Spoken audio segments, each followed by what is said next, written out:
Salman Caron d'Église, magistrat, présidente de la Chambre de la Famille et la Cour d'appel de Versailles. Alors déjà, bonjour à tous et merci beaucoup de m'avoir conviée à cette journée particulièrement importante, on aura l'occasion de le redire, particulièrement importante parce que Pierrette Manderon va terminer momentanément, je crois, parce qu'à mon avis, elle ne s'arrêtera jamais totalement, un travail formidable qui a été accompli depuis déjà beaucoup d'années. Et je dois dire à titre personnel que j'ai vraiment énormément apprécié de travailler avec elle et avec la fédération. J'ai aussi apprécié de travailler avec son successeur, sa successeure, et j'apprécie de travailler avec elle parce que vous savez mieux que moi combien il est compliqué aujourd'hui d'être mandataire judiciaire, combien il est compliqué d'intervenir auprès de personnes qui sont particulièrement vulnérables parce qu'elles ont été considérées comme ne pouvant plus gérer seules leurs affaires. Et combien on ne peut pas, tout seul, que l'on soit magistrat, que l'on soit mandataire, que l'on soit procureur de la République, qui est aussi un magistrat, il y a une autre place, que l'on soit travailleur social, médecin, intervenant en établissement ou à domicile, on ne peut pas tout seul accompagner des personnes qui sont en situation de perte d'autonomie, diront certains, de dépendance, diront d'autres, ou de difficulté à prendre des décisions pour eux-mêmes. C'est le propos que je vais essayer de vous tenir tout à l'heure, mais je voulais commencer en disant que tout ce travail n'est pas possible si nous n'avons pas très profondément chevillé au corps l'idée que nous devons absolument travailler ensemble, dans la confiance, c'est ce que j'essaierai de développer. Et pour le faire, il faut que vous ayez des représentants qui acceptent de porter votre voix, mais tout en entendant aussi celle des autres. Magistrats, autres catégories de mandataires, personnes, familles, et je trouve que ça a été particulièrement le cas quand Pierrette Manderon était présidente, et elle est arrivée dans la discussion sur la réforme de la loi de 2007 dans des conditions, elle s'en souvient, particulièrement tendues. Elle a pu faire un travail extrêmement important, à la fois de conviction, mais aussi d'écoute, tout en ne lâchant rien de ce qu'elle souhaitait porter, mais je crois aussi qu'elle a su par moments, je dis bien par moments, être suffisamment patiente pour accepter qu'on ne puisse pas faire les choses complètement de manière parfaite tout de suite. Et je voudrais vraiment que nous la remercions et que nous remercions ensuite son successeur parce que c'est assez rare de pouvoir, dans une fédération ou dans une association, assurer la continuité. C'est-à-dire non seulement porter un certain nombre de projets, un certain nombre de convictions, défendre ses adhérents, mais que l'on soit ensuite dans le souci de transmettre à celui qui prendra la suite. Et je crois pouvoir dire de ma place que c'est tout à fait le cas, et c'est pour cela que la fédération est particulièrement forte et entendue dans les instances nationales. Donc je crois qu'on peut remercier et Pierrette Manderon et Anne-Laure.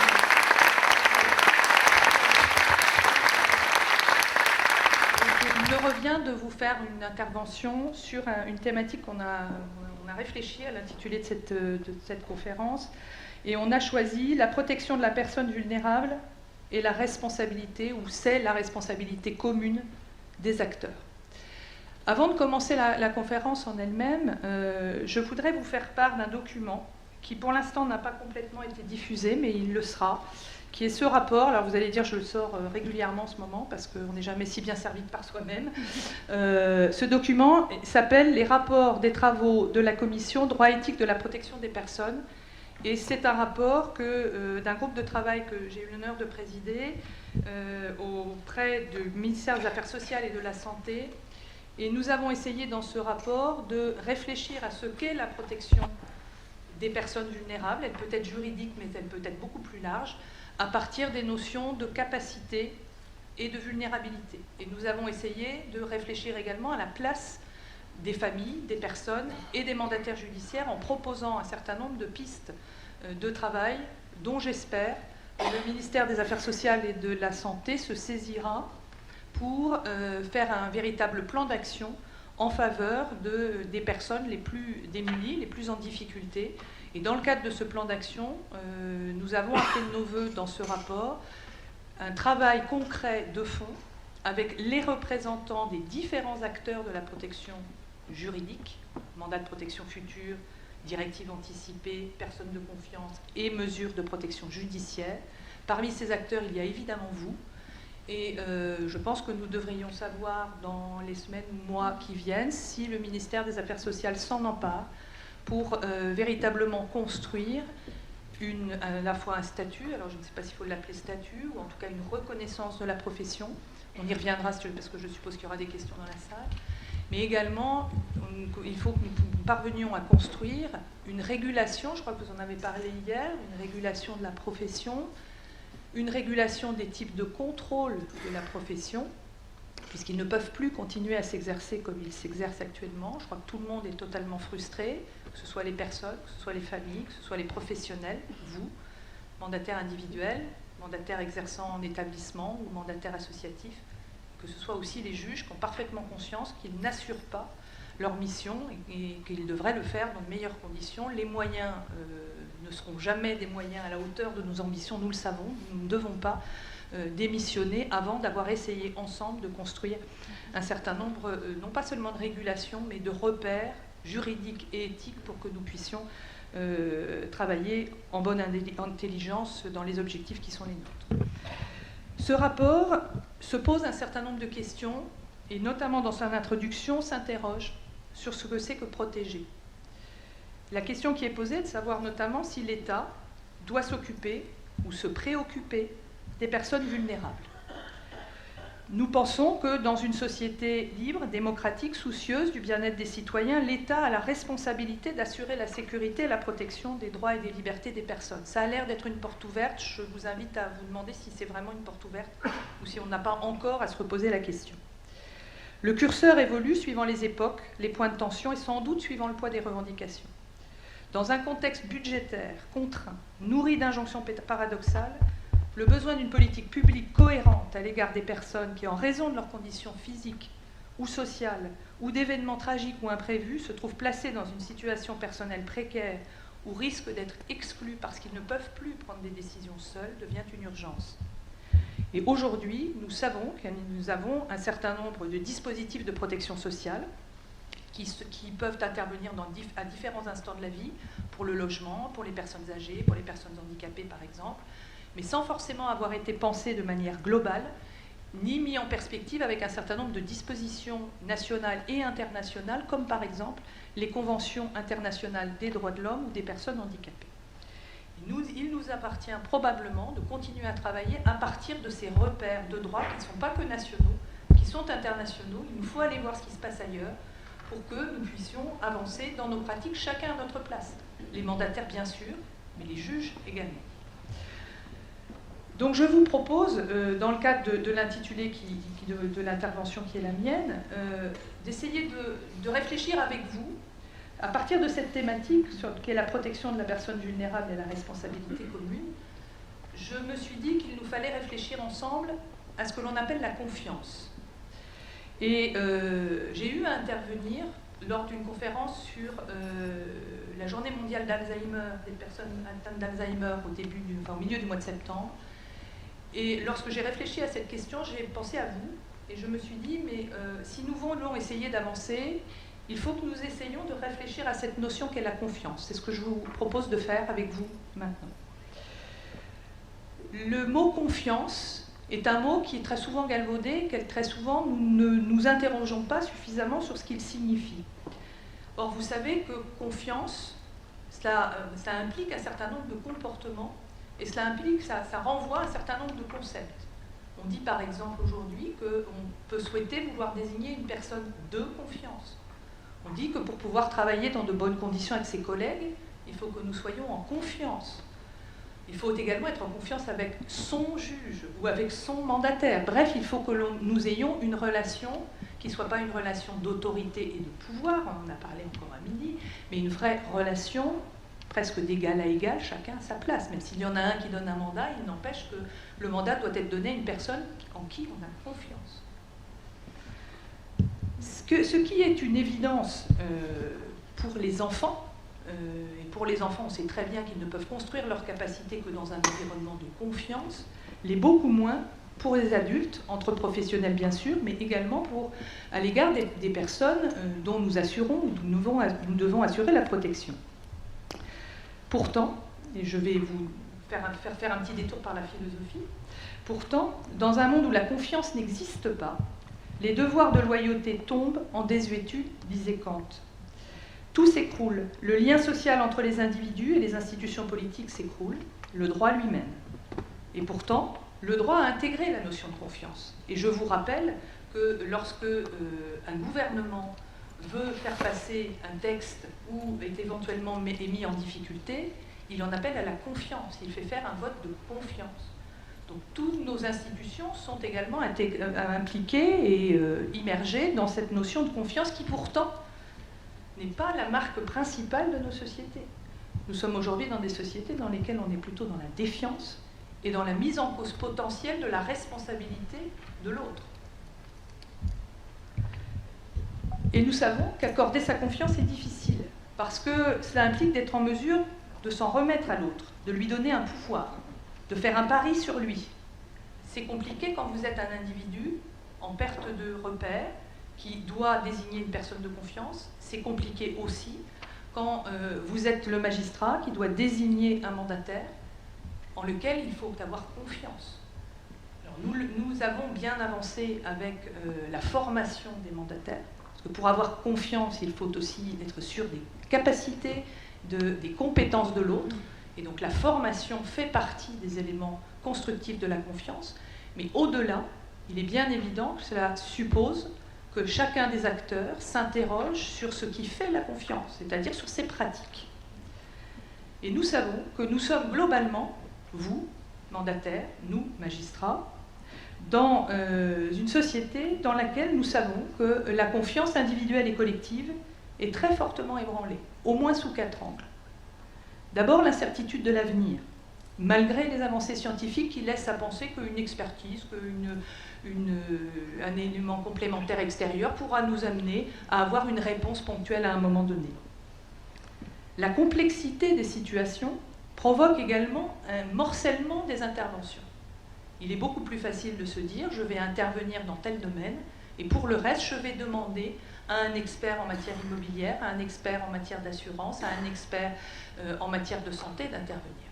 Et là, je sais que je vais très certainement provoquer des questions de votre part, parce que ce que je suis en train de vous dire va sans doute aller à contrario de ce que vous pensez immédiatement sur le terrain en disant « nous sommes des mandataires, nous ne sommes ni des travailleurs sociaux, ni des médecins, ni des agents immobiliers, ni des assureurs, ni des travailleurs sociaux. » Et donc votre tendance, comme celle des juges d'ailleurs, pourrait être de dire « mais quand on est sur un domaine que je ne connais pas, je vais faire appel à quelqu'un dont c'est la compétence. » Et pourtant, il faut évidemment que vous ayez suffisamment de recul pour mettre toutes ces compétences en lien entre elles dans l'intérêt du majeur protégé. Ça ne veut pas dire une intervention directe de votre part, ça veut dire qu'il faut que vous fassiez le lien entre les différents professionnels pour que chacun des professionnels reste à sa place.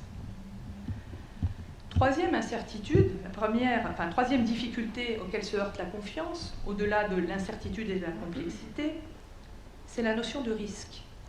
Le risque est la possibilité des dommages futurs qui peuvent résulter de votre intervention ou de votre absence d'intervention.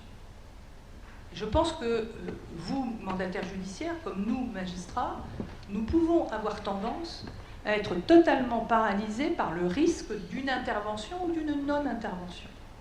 Et à certains moments, vous pouvez très bien vous dire « je préfère ne pas intervenir que d'intervenir dans une situation où finalement je risque d'avoir plus d'embêtements que de trouver des solutions. » Et à l'inverse, vous pouvez très bien considérer que par exemple maintenir une personne en grande difficulté à son domicile est davantage porteur de risque que de prendre pour elle la décision de l'orienter vers un établissement sans forcément lui demander son avis, tout simplement pour protéger, j'ose pas dire votre confort, mais en tout cas pour vous protéger des risques.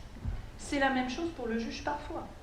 Le juge prendra une décision de mise sous protection en décidant dès le départ par exemple, d'une mesure de tutelle sans audition de la personne, et on va faire un kit de protection, pas sur mesure, mais pratiquement identique pour tous, tutelle, autorisation d'ouvrir un nouveau compte, autorisation en tant que de besoin de libérer l'appartement et d'orienter la personne en établissement. Vous avez sans doute tous vu ce type de décision. Je dis que ça, c'est une troisième risque par rapport à la confiance, c'est d'anticiper le risque, la notion de risque et les dommages que vous pouvez avoir pour vous-même, et pas tellement pour la personne elle-même, en vous protégeant et en ouvrant le parapluie. Quatrième obstacle à la mise en place d'une confiance commune, c'est pour chacun d'entre nous la recherche du sens et des valeurs que nous défendons dans nos interventions. Je pense que chacun d'entre nous, nous avons été confrontés, et nous sommes encore confrontés, au sens de notre travail. Combien de fois sommes-nous découragés face à la paperasserie administrative, face à l'incompréhension des familles, face à l'incompréhension des administrations, et je suis moi-même équivalent d'un fonctionnaire, un magistrat, l'agent de la fonction publique, combien de fois sommes-nous découragés, nous demandons-nous, mais quel sens tout cela a? Eh bien, le sens, nous pouvons le construire ensemble, vous m'avez déjà entendu plusieurs fois le dire, et le construire ensemble, c'est pas simplement faire un beau discours ou une belle conférence, c'est concrètement essayer de voir comment, ensemble, nous construisons une protection juridique des majeurs, qui soit respectueuse des personnes, mais aussi respectueuse des acteurs. Parce qu'on ne peut pas mettre en place cette protection au prix et au sacrifice des intervenants que sont les magistrats et les mandataires. Il faut évidemment que nous nous interrogions sur le sens de notre place à partir des valeurs qui sont les valeurs du droit des personnes et de l'éthique professionnelle. Alors, de manière générale, je vous dirais que, évidemment, tout cela suppose, d'une part, de créer un environnement de confiance en reconnaissant les personnes qui sont au centre de nos interventions par leurs droits. C'est le premier point de mon intervention. Et le deuxième point, c'est d'assurer effectivement cette confiance en la faisant vivre dans l'environnement de la personne. Donc, c'est un peu théorique dans un premier temps et c'est plus pratique dans un deuxième temps. Comment reconnaître les personnes par leurs droits? Vous m'avez, je pense, pour ceux que j'ai déjà rencontrés, déjà entendu dire que nous avons une première difficulté commune, qui est la question de l'évaluation, je n'aime pas ce terme, mais je n'en ai encore pas trouvé d'autre, de l'évaluation des troubles ou des altérations que subit la personne et qui amènent la mesure de protection. Vous savez que vous êtes saisi d'une demande, d'une mesure de protection, soit dans le cadre de l'instruction faite par le juge, dans le cadre d'un mandat spécial et d'une sauvegarde de justice, soit vous allez être saisi de l'exercice d'une mesure de curatelle ou de tutelle, plus rarement d'une sauvegarde autonome. Et vous allez être saisi à partir d'une décision du juge que le juge aura prise sur la base d'un certificat médical circonstancié. Et je pense que vous vous êtes tous heurtés à la même difficulté que celle que nous rencontrons quand nous prenons une décision. Les évaluations médicales, à de rares exceptions près, sont des évaluations médicales qui ne rendent pas compte de ce qu'est réellement la personne et surtout des conséquences des altérations qu'elle présente. Pourtant, nous avions essayé de faire un effort dans le décret d'application de la loi de 2007 puisque nous avions dit assez clairement ce que nous voulions voir dans le certificat médical. Description des altérations, des conséquences des altérations, sur la nécessité d'une assistance curatelle ou d'une représentation, tutelle. Nous posons également la question de savoir est-ce que le droit de vote peut être maintenu lorsque la personne est sous tutelle, enfin, on envisage une tutelle. La question est posée de l'évolution prévisible des altérations et on se pose également, on pose la question au médecin, est-ce que la personne peut être entendue? Le but de ce certificat médical est de savoir, premièrement, si la personne a des altérations, deuxièmement, si ces altérations ont des conséquences pour que sur la personne elle-même, est-ce que ces conséquences vont l'empêcher ou la gêner dans la prise de décision sur les actes les plus importants de la vie civile. C'est important pour le juge, pour décider de la mesure, c'est important pour vous. Parce que pour pouvoir ensuite exercer la mesure de protection, pour pouvoir remplir le document individuel de protection, je pense que là aussi on y reviendra, il est fondamental que vous sachiez quels ont été les fondements de l'intervention du juge.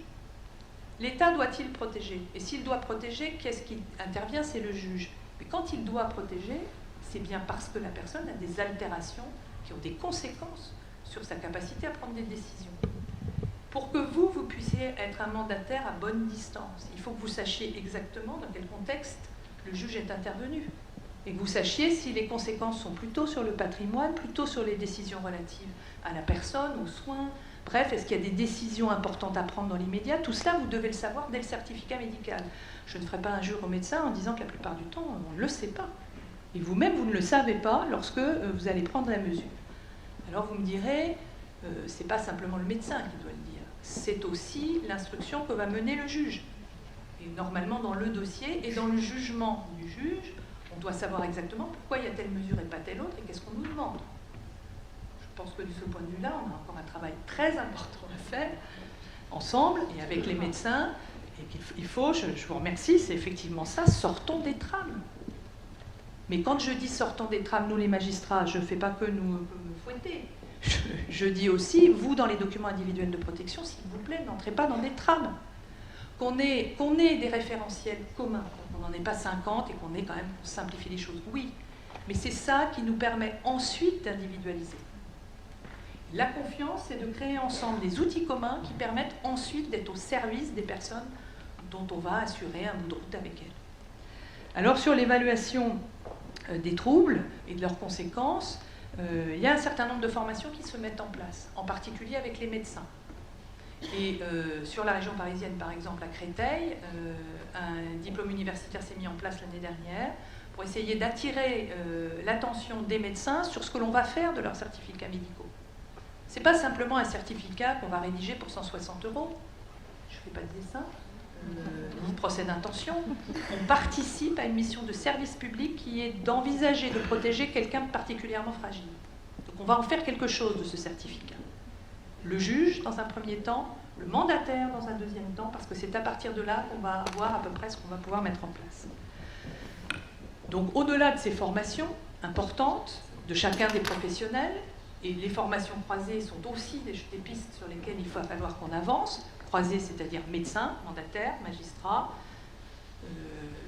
autres intervenants, assureurs, avocats, notaires, enfin, bref, tous ceux qui peuvent intervenir autour d'une personne, personnels médico-sociaux, assistants sociaux, éducateurs, etc.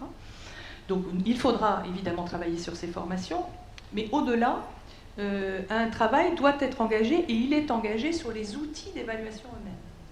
Est-ce que le certificat médical est le seul outil possible? Certificat médical circonstancié. Est-ce que l'on ne peut pas imaginer, avant ce certificat, un outil multidisciplinaire, à plusieurs entrées, dynamique, qui pourrait être mis en place sur les territoires, en particulier dans les niveaux des départements, par les services médico-sociaux, de manière à se poser la question, quand on envisage par exemple d'accompagner une personne handicapée ou une personne âgée, de se poser la question de ses droits, d'une éventuelle protection juridique, à partir d'un outil qui ne soit pas simplement un outil d'évaluation de la perte d'autonomie pour faire droit à telle ou telle prestation. La question derrière, c'est: est-ce qu'effectivement cette personne a besoin de prestations, mais est-ce qu'elle peut continuer à prendre des décisions pour elle-même? Et si elle ne le peut pas, qu'est-ce qu'il faut envisager de mettre en place? Et qu'est-ce qu'il faut envisager de mettre en place avec elle? Et avec ses proches, quand ses proches sont suffisamment bienveillants, parce que ça arrive quand même, heureusement. Et il peut aussi se faire que la personne ait envisagé de désigner une personne de confiance, ou de signer un mandat de protection future. Et il se peut qu'elle ait envisagé, si elle devait être accompagnée, d'être accompagnée par un professionnel. Est-ce que l'on a besoin systématiquement d'aller vers des procédures judiciaires? Et c'est bien un juge qui vous le dit. Est-ce qu'on doit aller vraiment tout le temps vers des procédures judiciaires, ou est-ce qu'il ne faut pas se dire qu'il y a peut-être d'autres systèmes à mettre en place dès les évaluations de départ, et pas forcément parce qu'on veut une mesure de protection judiciaire? Autrement dit, il est extrêmement important dans notre société de s'interroger à tous les niveaux pour savoir dans quelle société nous souhaitons vivre lorsque les personnes sont en perte d'autonomie de décision. Et nous avons tous des exemples autour de nous. Deuxième façon de créer la confiance par la reconnaissance des droits, c'est de continuer à aller de l'avant dans les dispositifs législatifs en place. Vous savez que depuis les années 2000 à peu près, un mouvement de fond traverse notre droit civil en particulier, tant au niveau national qu'au niveau international, pour définir le cadre légal dans lequel doivent s'exercer les libertés fondamentales de chacun d'entre nous, et dans lesquelles on doit assurer le respect des droits des personnes et la dignité des personnes. Quand je m'exprime comme ça, vous voyez bien que je suis en train de citer l'article 415 du Code civil. Pour pouvoir assurer les droits fondamentaux, les libertés des personnes et leur dignité, il faut s'interroger sur les possibilités de protection. Nous savons qu'un certain nombre de textes se sont interrogés sur les vulnérabilités des personnes. La loi du 2 janvier 2002, qui est une loi qui organise le dispositif médico-social, la loi du 4 mars 2002, dite également loi Kouchner, ou encore loi de démocratie sanitaire, qui prévoit qu'à côté de chaque patient, il faut évidemment s'interroger sur les personnes qui peuvent garantir l'accès à ses droits et l'expression de sa parole. La loi du 11 février 2005, qui est la loi qui traite spécifiquement de la question des droits des personnes en situation de handicap. La loi du 5 mars 2007, qui est celle qui nous concerne, qui est pour l'essentiel dans le Code civil, mais pour une partie dans le Code de l'action sociale et des familles. Et au-delà, la loi du 5 juillet 2011, qui est la loi qui traite notamment des soins contraints, donc de la psychiatrie. Ce sont plusieurs textes. Et on voit bien que l'ensemble de ces textes n'a pas une cohérence qui permet d'avoir une lecture à partir des personnes elles-mêmes, puisqu'à chaque fois qu'on a une difficulté par rapport, par exemple, à une personne qui présente des troubles psychiatriques pour lesquels il faut envisager des soins contraints, voire une hospitalisation, vous serez obligé d'aller voir dans la loi de 2011. Si vous devez vous poser un certain nombre de questions par rapport aux soins d'une personne en établissement hospitalier, vous allez vous reporter à la loi de 2007, article 459, à l'article 459-1 qui renvoie au Code de la santé. Vous allez ensuite repartir sur la loi du 4 mars 2002 qui traite des droits des patients, sous l'angle donc de la personne patient et pas simplement de la personne prise dans sa globalité. Donc vous voyez bien qu'on est face à un dispositif totalement éclaté, qu'il est très important d'essayer de consolider en ayant une seule entrée qui soit suffisamment respectueuse, mais suffisamment simple aussi pour que chacun s'y retrouve. Alors j'attire votre attention sur le fait que cette démarche n'a rien d'extraordinaire.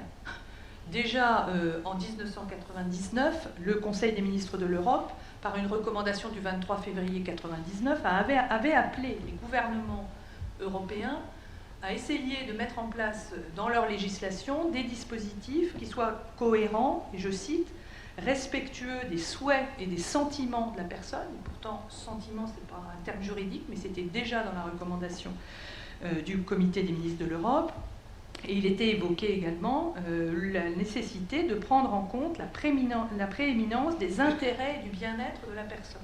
Autrement dit, par ces principes, on a évidemment une entrée ensuite sur chacun des droits de la personne, qu'elle soit patient, qu'elle soit personne handicapée, qu'elle soit personne âgée ou qu'elle soit personne dans un dispositif judiciaire de protection.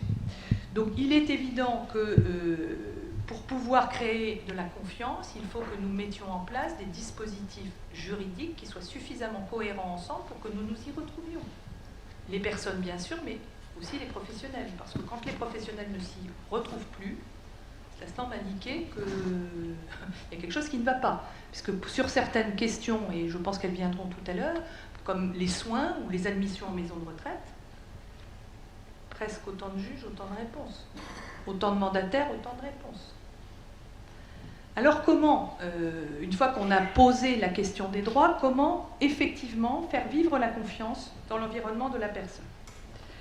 Alors je vous propose deux axes. Le premier, c'est d'envisager et d'être acteur de politique au pluriel, de politique publique cohérente et coordonnée. Alors vous allez me dire, mais comment peut-on être acteur de politique publique? Nous ne sommes pas élus, nous ne sommes pas ministres, et encore moins président de la République. Pour autant, vous avez une fédération, les magistrats ont aussi des représentants, et nous sommes tous, à certains moments, entendus par les décideurs politiques. Il est très important que nous fassions entendre, chacun à notre place, dans le respect des droits de chacun, là aussi, des droits des professionnels, nous fassions entendre nos singularités, mais ensuite, il faut que ça débouche sur un certain nombre de choses. Le droit, vous le savez, ne peut pas ignorer le politique, parce que c'est le politique qui vote les lois et qui organise le cadre. Et quand on dit il ne faut pas organiser de cadre, il faut laisser la dynamique économique, la dynamique juridique, la dynamique de chaque intervenant se mettre en place, parce que c'est ça la créativité, je vous renvoie la question. Est-ce que vous pensez que votre intervention auprès des personnes vulnérables pourrait être suffisamment sécurisée s'il n'y avait pas de cadre? Est-ce que les personnes qui sont les plus fragiles peuvent être reconnues dans leurs droits s'il n'y a pas de règles? Moi, je pense, vous l'avez compris, l'inverse. Je pense qu'il est absolument indispensable que nous ayons un cadre législatif coordonné, législatif c'est-à-dire des lois, et ensuite des applications par des décrets qui soient cohérents. Les décrets, c'est fait pour que ce soit pratique et pour que sur le terrain, on n'ait pas des lois complètement désincarnées, mais qu'on ait véritablement les moyens de les appliquer. Et donc, pour autant, nous devons passer par une discussion avec les représentants politiques. Si nous ne le faisons pas, eh bien, nous risquons de rester dans des idéaux sans corps et purement virtuels. Mais le politique, les ministres, les députés, les sénateurs, doivent aussi entendre les droits. Ils ne doivent pas les disqualifier par avance, en considérant que forcément, quand on parle de droit, on parle revendication. Et quand on parle revendication, on parle de revendication statutaire et catégorielle. Je pense que ce qu'on essaie de faire, ensemble, c'est précisément de dire, mais nous recherchons un sens et des valeurs, et le droit doit se mettre au service du sens et des valeurs de nos interventions communes. Donc il faut que les autorités politiques puissent l'entendre, et je pense qu'ils ne peuvent pas l'entendre si nous ne sommes pas unis. Ça ne veut pas dire qu'on va dire la même chose. On a évidemment des différences, et on a déjà eu l'occasion d'avoir des débats parfois voilà, de convictions serrées avec la fédération, avec l'interfédération pour les associations tutélaires. Nous ne sommes pas forcément toujours sur la même ligne, mais pour autant, je pense que nous avons tous un même objectif qui est d'essayer d'améliorer la manière dont on travaille aux côtés des personnes les plus fragiles et de leurs familles. Donc il me paraît très important de continuer, chacun à notre place, de croiser le droit et les lois dont je parlais tout à l'heure pour sortir des catégories professionnelles, catégories d'application des lois. Il faut absolument qu'on cesse de n'appliquer les lois qu'en fonction des lieux où elles trouvent à s'appliquer. En d'autres termes, quand on intervient sur une personne âgée qui est en EHPAD, eh bien on va se poser la question de la loi d'adaptation de la société au vieillissement, on en reparlera. Quand elle va sortir de l'EHPAD pour aller à l'hôpital, la question qui va se poser, c'est comment elle exerce ses droits de patient. Quand elle va revenir en EHPAD, là, elle n'est plus patient, donc c'est plus la même personne qui forcément intervient à côté d'elle. Nous devons avoir une réflexion commune. Alors ça veut dire qu'au-delà de ces politiques publiques cohérentes et coordonnées, donc cohérentes, il faut évidemment que ces politiques publiques puissent trouver à s'appliquer sur les territoires. J'ai entendu, encore à midi, mais c'est vrai qu'on l'entend régulièrement, et je crois que vous en avez parlé hier, autant de départements, autant de pratiques, de juges, de direction de la cohésion sociale, de cours d'appel, d'hôpitaux, d'ARS. Donc que fait-on? Dans le rapport que je vous citais tout à l'heure, nous avons fait des propositions en termes, alors vous allez dire c'est des termes très techno, mais pour pouvoir se faire comprendre par moment, il faut aussi utiliser la terminologie compréhensible par tous. Nous avons proposé des mesures de pilotage des politiques publiques en matière de protection des personnes. Autrement dit, il nous paraît absolument indispensable qu'au niveau régional, dans un premier temps, il puisse y avoir une vraie discussion autour des schémas régionaux d'organisation de la protection des majeurs. J'ai exercé un bon moment à la Cour d'appel de Paris. Nous avons créé un observatoire régional de la protection juridique des majeurs. L'objectif était de ne pas simplement faire un outil de pilotage pour les directions de la cohésion sociale, mais de vraiment créer un outil partagé entre tous les acteurs. Et nous avons dans cet observatoire des représentants des mandataires, mais aussi des représentants des médecins, mais aussi des représentants des conseils généraux, des directions départementales. C'est loin d'être parfait, mais en tout cas, l'objectif, c'est de mettre autour de la table tout le monde. Et nous avons des représentants des familles. Ce que nous n'avons pas, c'est des représentants des personnes protégées. C'est une difficulté qu'on n'a pas surmontée, mais il faudra évidemment continuer à y travailler. Cet échelon régional est absolument indispensable. Mais il ne peut pas être suffisant. Il le sera d'autant moins que nous allons arriver à des très grandes régions. Donc il faut que nous ayons des outils de proximité. Là encore, j'enfonce des portes ouvertes, mais je crois que c'est très important de le dire parce qu'on voit très bien que dans le discours, on parle de proximité, mais que dans la réalité, c'est loin d'être le cas. Et donc pour avoir des politiques publiques de proximité réalistes, il faut là encore mettre autour d'une table la direction de la cohésion sociale, des représentants du judiciaire, des représentants des professions, donc forcément des mandataires. Et là, il me semble que quand on parle des mandataires, vous avez 3 configurations d'exercice. Les individuels, je préfère les individuels au privé, vous me direz si je me trompe. Moi, je trouve qu'individuel, ça montre bien ce que vous faites. En gros, on s'en fiche de savoir que vous êtes privé, public, vous exercez une mission de service public. Mais vous exercez à titre individuel. Ce n'est pas la même chose que d'exercer dans une association. Chacun a ses qualités, ses défauts. Et d'autant plus que les associations sont privées. Oui, oui. Non, mais, et puis, vous avez raison de compléter. Et je crois que ce n'est pas ça qui vous singularise.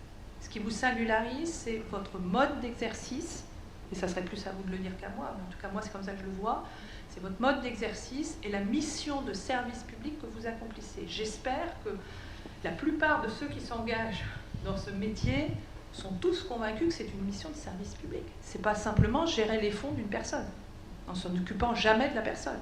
Là, c'est un contresens absolu à la loi de 2007, et là, effectivement, tant qu'on... Pierrette Mindron ou moi, on aura encore de quoi dire un certain nombre de choses, on dira que la personne est quand même importante et qu'il ne s'agit pas simplement de gérer des fonds. Donc sur les coordinations territoriales, il est très important que vous ayez votre place, et ce n'est pas de la démagogie de le dire, hein, j'essaie de le faire moi sur les territoires sur lesquels je suis actuellement à la Cour d'appel de Versailles. On ne peut pas mettre en place des politiques au sens noble du terme cohérentes si on n'entend pas les gens qui les exercent. Je ne vois pas très bien comment on peut avancer. Nous devons également, et ça sera le deuxième point, développer ensemble, et c'est déjà engagé, une démarche éthique. Alors qui est propre à chaque acteur? Vous, bien sûr, les mandataires, le domaine social, le domaine médico-social, le domaine médical. Alors, le domaine médical est assez en avance parce que ça fait longtemps qu'il y a une réflexion éthique, mais je remarque que souvent c'est une réflexion éthique qui s'arrête avant les aides-soignants. C'est dommage, parce qu'ils auraient des choses à dire. Et donc je pense qu'il faut maintenant l'étendre à une démarche éthique pluridisciplinaire. Je vous ai parlé tout à l'heure de l'évaluation pluridisciplinaire, dynamique, multidimensionnelle. Je pense que sur la réflexion éthique, c'est la même chose. On ne peut pas se satisfaire d'un travail éthique, c'est-à-dire d'une réflexion sur nos modes d'intervention, sur l'application de la loi des situations concrètes, tout seul dans son coin. Les mandataires dans leur coin, les juges dans leur coin, les médecins dans leur coin. Nous sommes dans un domaine qui est suffisamment complexe pour qu'on partage les interrogations. C'est ce que l'on fait dans des colloques comme aujourd'hui. C'est ce que l'on doit faire là aussi sur les territoires, et c'est à vous aussi de revendiquer cette place. Donc cette démarche éthique, comment va-t-elle pouvoir concrètement là aussi se mettre en place? Vous savez que depuis à peu près 2 ans et demi, 3 ans, ont été mis en place, réfléchis, discutés un certain nombre de dispositions. D'abord, le plan maladie neurodégénérative. Je vous invite à aller le consulter, le PMND, qui est une réflexion d'abord de santé autour du plan Alzheimer. Mais le plan Alzheimer, en tant que tel, a vécu. On est maintenant maladie d'Alzheimer et maladie apparentée. Et ce plan maladie neurodégénérative est un plan qui vise non seulement à essayer de développer les aides matérielles, médicamenteuses ou non médicamenteuses, mais il entre aussi dans une démarche de droit et d'éthique. Je vous invite à aller regarder ce plan parce que je pense que ça peut vous donner des éléments de réflexion sur vos pratiques vis-à-vis de ce type de personnes. Deuxième point sur lequel je voulais attirer votre attention, je l'ai déjà évoqué tout au début de mon intervention, le Comité national pour la bientraitance et les droits. Vous savez que ce Comité national pour la bientraitance et les droits a été mis en place par deux ministres délégués, Michel Delaunay qui était ministre délégué aux personnes âgées et Marie-Arlette Carlotti qui était ministre déléguée aux personnes handicapées. Et j'attire votre attention sur le fait que mettre ensemble les personnes handicapées et les personnes âgées, c'est extrêmement important. Parce que quand on est en deçà d'une certaine barrière d'âge et qu'on a des problèmes de déficit cognitif ou d'altération de ses capacités de décision, capacités corporelles, on est considéré comme handicapé. Quand on est au-delà d'une barrière d'âge, on est personne âgée dépendante. Et on n'a pas évidemment le même accès à un certain nombre d'aides comme à un certain nombre de dispositifs juridiques. Donc ce Comité national bientraitance et droits avait pour objectif d'essayer de mieux déterminer quelles sont les situations de maltraitance. Chacun à notre place, hein, là encore, qu'il y ait mesure de protection, qu'il n'y ait pas mesure de protection. Il avait par ailleurs pour objectif de réfléchir à un certain nombre de thématiques. Il y avait par exemple la question du suicide. Et je crois pouvoir dire que parmi les personnes dont on s'occupe, nous avons pas mal de personnes qui potentiellement sont dans des situations de risque suicidaire majeur, qu'elles soient jeunes ou âgées. On parle assez rarement de personnes âgées suicidaires, mais nous savons très bien que c'est le cas, et vous savez toute la problématique autour du maintien du permis de conduire, de la possibilité. On va dire c'est protéger la personne contre les autres, mais c'est aussi éventuellement la protéger elle. Et puis j'irai au-delà pour avoir travaillé sur cette question assez longtemps, en particulier avec les stocks de jour qui travaillent, vous savez, sur la souffrance au travail. Les professionnels sont aussi confrontés à cette difficulté de ne pas pouvoir faire l'accompagnement de qualité qu'ils souhaiteraient faire, au point qu'ils sont eux-mêmes atteints dans leur équilibre. Alors ceux qui sont le plus costauds, ils s'en vont faire autre chose. Et puis certains sont en vraie difficulté.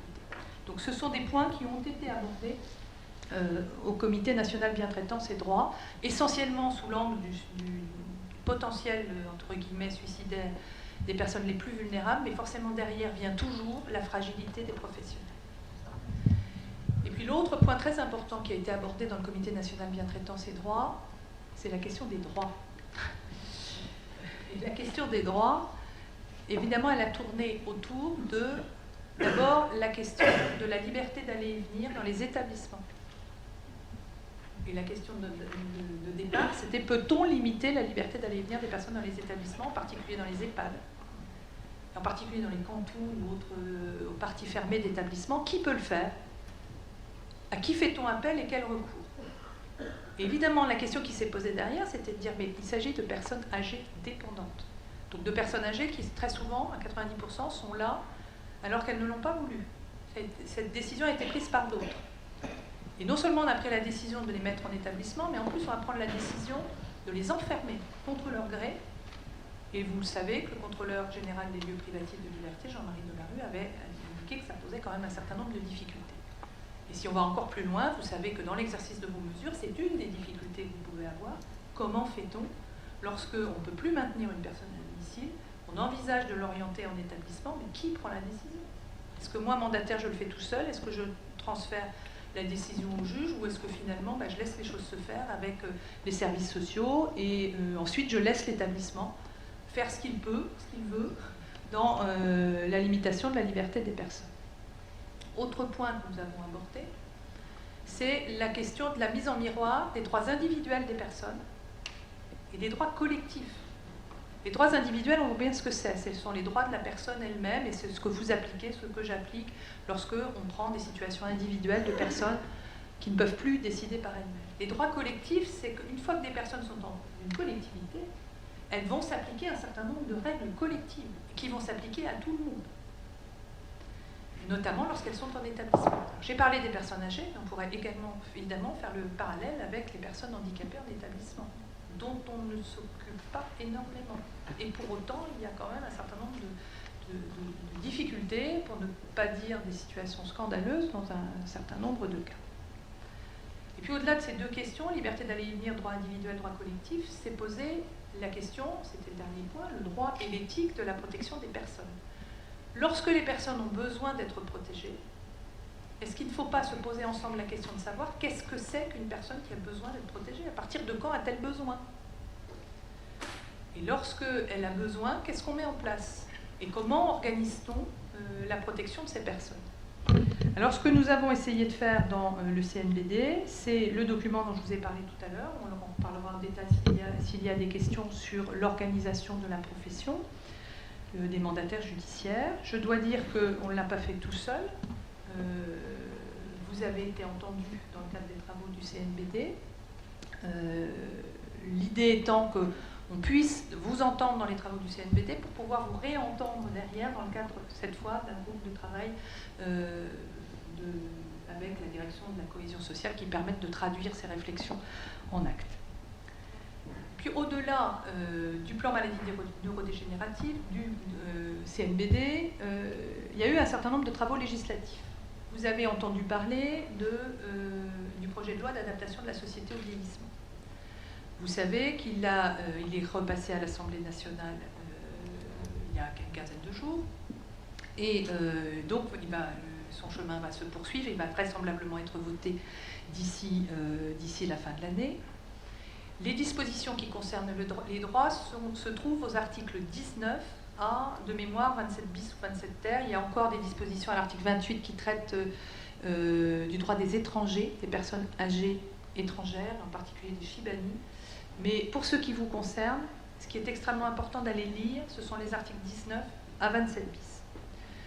Les premiers articles déterminent quels sont les droits des personnes, en particulier lorsqu'elles vont entrer en établissement et on fait disparaître. Je dis on parce que j'ai eu l'occasion de travailler sur ce texte, à la fois avant du temps du cabinet de Madame Delaunay et ensuite parce que j'étais conseillère chargée des droits des personnes et de l'autonomie au cabinet de Laurence Rossignol jusqu'au mois de mars dernier. Donc ce que l'on a essayé de faire dans ce texte, c'est déjà de supprimer un certain nombre de termes. Quand le service médico-social envisageait l'orientation d'une personne en établissement, qu'elle soit âgée ou handicapée, on parlait de placement. Je vous laisse réfléchir à ce que ça veut dire pour des personnes adultes. C'est peut-être ça la réalité. C'est souvent ça, c'est souvent un placement. Mais pour autant, déjà pour des mineurs, on n'essaie de pas utiliser ce terme de placement, et pourtant ce sont des mineurs. Mais quand on oriente une personne en établissement, la placer, comme d'ailleurs la placer sous tutelle ou sous curatelle, et vous voyez qu'on utilise, nous les magistrats, encore ce terme. Moi, il n'y a pas très longtemps, je l'utilisais encore. Alors, maintenant, j'essaie de changer ma terminologie en me disant c'est encore plus violent que la mesure elle-même. J'essaie de dire prononce. Bon. Alors, on me dirait c'est un peu hypocrite parce qu'en réalité, ça recouvre la même chose. C'est vrai. Mais quand même, recevoir dans la figure placement ou prononce, placement ou accueil pour les établissements, c'est quand même pas tout à fait la même chose. Et je pense que pour les professionnels et les familles, ça ne veut pas dire la même chose. Quand on dit on va accueillir votre parent, c'est tout aussi violent dans la décision à prendre, mais c'est quand même pas la même chose qu'on va placer votre parent. Je pense que ça ne place pas la même, ça ne place pas au même endroit. Donc on a fait disparaître ce terme. Il y a ensuite un certain nombre de dispositions, en particulier dans l'article 22, sur le contrat de séjour.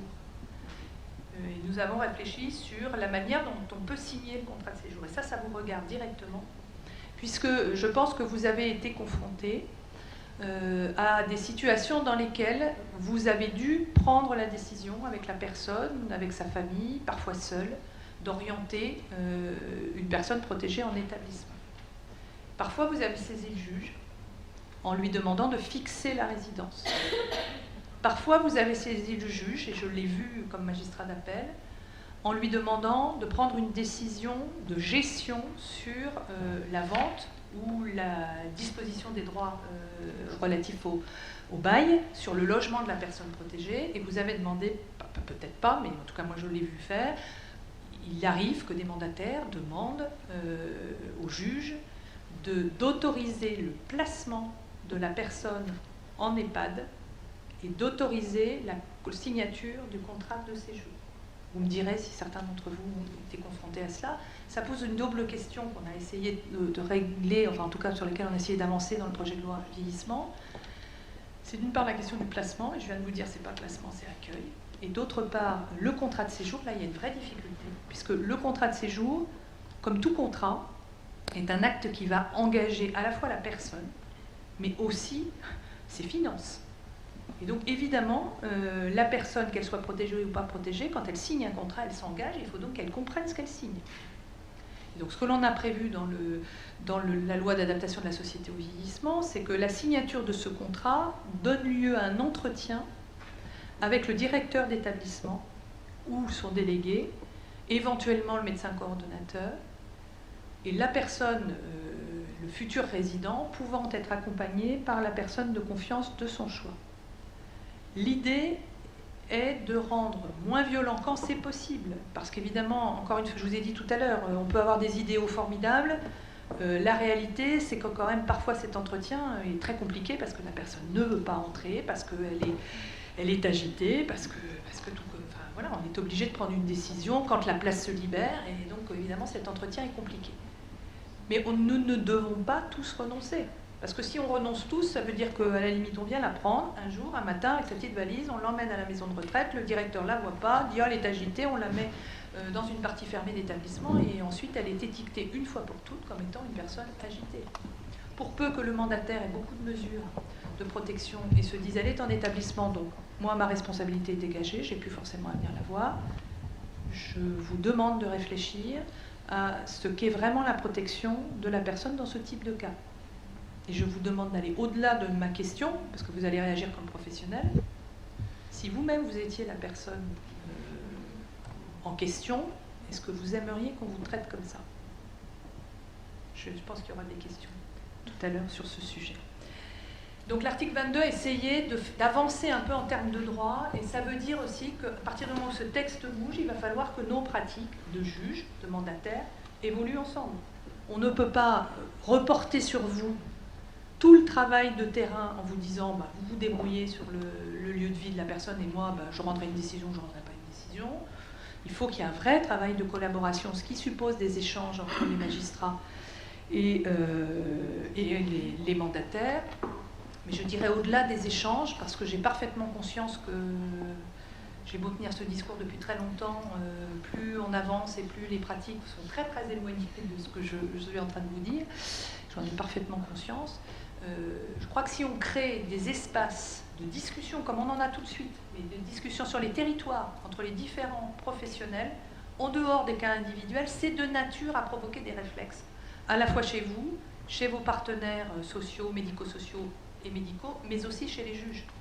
On ne peut pas dire « je ne sais pas ce qui se passe ». Chacun échange les informations et on essaie de voir comment nous pouvons avoir, au-delà du droit, des questionnements éthiques qui nous amènent à prendre un certain nombre de décisions en confiance et en conscience, puisque les deux vont ensemble. Le projet de loi d'adaptation de la société au vieillissement, au-delà de ce type de texte, je ne vais pas m'étendre plus sur l'article 22, a prévu des dispositions qui vous concernent sur le document individuel de protection, puisqu'il va être étendu à toutes les catégories de mandataires. Cela suppose donc que nous ayons une réflexion commune. Alors, ce n'est pas encore une réflexion dans le vide, mais que nous disions quel document, mais je vous sentais. Bon. Parce que vous ne dites pas forcément comme Pierrette, mais vous bougez. Donc je sens bien quand ça vous agace. Donc ce document individuel de protection, ça ne doit pas être une paperasse de plus. Il faut que nous ayons un document qui soit vraiment utile. Moi, vous le savez, je pense qu'il faut que toutes les personnes, quel que soit le mode d'exercice de leur protection, que ce soit un individuel, que ce soit une association ou un mandataire d'établissement, il doit attendre la même qualité d'intervention. Il a le droit d'avoir la même qualité d'intervention. Donc ça veut dire qu'il faut que le support de l'intervention, certificat médical, jugement, puis document individuel de protection, soit un document lisible et partagé. Donc il ne s'agit pas d'en faire un truc à croix qu'on a rempli parce que c'est un papier de plus. Il faut en faire un document qui soit utile pour vous et ensuite pour le magistrat. Donc ça veut dire que, moi, à mon sens, il faut le partager. Il ne faut pas vous demander de faire ce document puis ensuite de faire un rapport de situation. On peut imaginer un document qui serait un document unique. Et ça se travaille. Donc, un chantier pour nous. On en a parlé ce matin, et nous avons ouvert une commission là-dessus. Eh bien, c'est très bien. On a appelé la profession à construire ce document, et que pour l'instant, nous sommes seuls à travailler dessus. Donc, voilà, je relais. Je n'étais pas là ce matin, elle m'en a pas parlé à midi, donc, mais nous sommes collectivement preneurs des idées des uns et des autres. Il faut absolument que nous arrivions à construire ce document assez rapidement, c'est-à-dire pas dans 10 ans, quoi. Hein. Je pense qu'il vaut mieux que vous vous empariez de ce document, et je dis la même chose aux autres formes d'exercice de la profession, pour qu'on ait quelque chose qui soit viable. Autre élément dans le projet de loi d'adaptation de la société au vieillissement, vous avez vu que nous avons travaillé sur le mandat de protection future. Pour pouvoir permettre la création d'un répertoire des mandats de protection future. Là encore, c'est de nature à éviter qu'on aille trop systématiquement vers des mesures de protection judiciaire et qu'on puisse permettre aux personnes d'anticiper leur protection. Vous savez qu'on peut conclure un mandat de protection future alors qu'on est sous curatelle. Pour avoir été interpellée sur le sujet il y a peu de temps, votre présidente était là. Il faut que nous engagions une réflexion sur la place des mandataires judiciaires dans les mandats de protection future. Je ne sais pas si vous aurez des questions, mais à partir du moment où l'on considère qu'un mandat de protection future peut être signé par des personnes qui présentent des altérations de leurs facultés personnelles, au point qu'elles sont sous curatelle, ça veut dire qu'elles sont quand même déjà un peu fragiles. Donc il faut que les mandataires professionnels s'interrogent sur ce qu'ils vont travailler avec des personnes déjà sous protection. Est-ce qu'il est envisageable qu'ils leur proposent de signer un mandat de protection future dans lequel ils seraient encore intervenants? Première question. Deuxième question, les mandats de protection future permettant à une personne de désigner qui elle veut, proche, pas proche, parent ou pas, elle peut choisir de désigner un professionnel. S'il s'agit d'une personne morale, ce sera obligatoirement une personne morale inscrite sur la liste des mandataires judiciaires.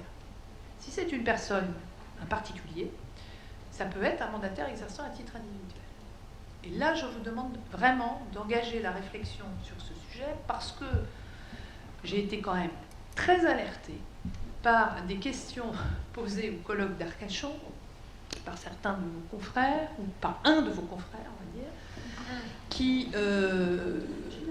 ne généralisons pas, je suis d'accord, qui disait, mais dans certaines situations, moi, je travaille en lien avec une étude de notaire, et le notaire propose la signature d'un mandat de protection future, et dans ce cas-là, il propose des noms de mandataires. Je ne suis pas en train de vous donner une recette pour le faire, vous avez bien compris. Je suis en train de vous dire, évidemment que ça va se mettre, ce genre de choses va se mettre en place, et ça faisait partie des inquiétudes que nous avions, évidemment. Mais moi, je vous demande vraiment, puisque vous réfléchissez sur l'éthique, l'organisation de votre profession, sur le sens de votre travail, de vous demander jusqu'où vous pouvez intervenir dans ce type de cas. Et jusqu'où vous allez mettre en place des réseaux. Alors certains sont tout à fait bénéfiques, les réseaux. Je suis en train de vous dire travaillons ensemble. Mais travaillons ensemble au point que le notaire, l'avocat, aillent vous choisir à la place de la personne pour prendre des mandats de protection future. Moi j'imagine comme ça on va effectivement bien réduire le nombre d'interventions judiciaires. Est-ce que pour autant les personnes seront bien traitées?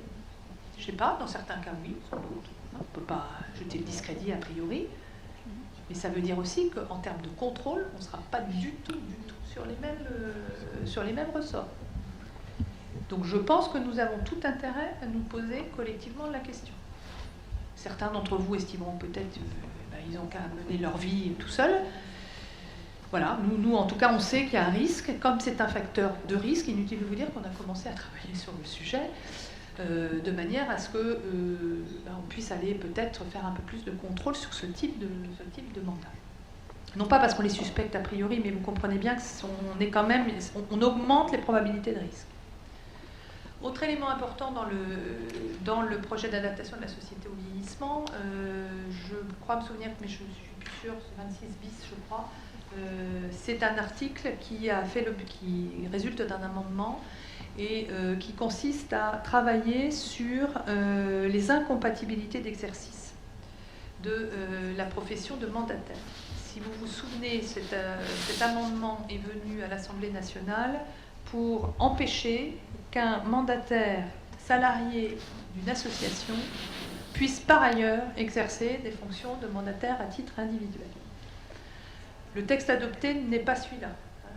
Le texte adopté est qu'il y a des incompatibilités. Enfin, le principe, c'est qu'on peut exercer différentes formes, à partir du moment où on a la formation, on est habilité.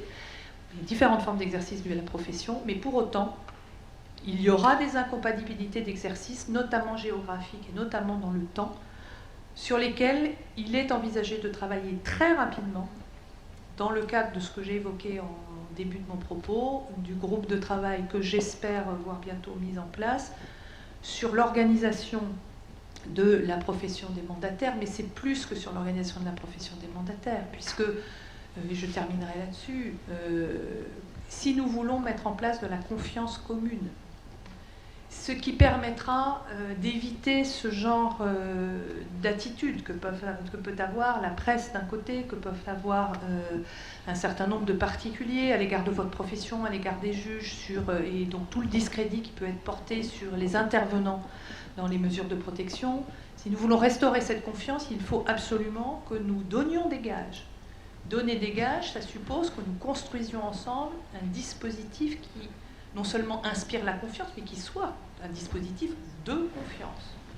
Pour cela, il faut que le ministère des Affaires sociales et le ministère de la Justice puissent travailler ensemble avec vous, avec les juges, sur l'organisation de la profession, bien sûr, mais également sur les questions de financement et également sur les incompatibilités.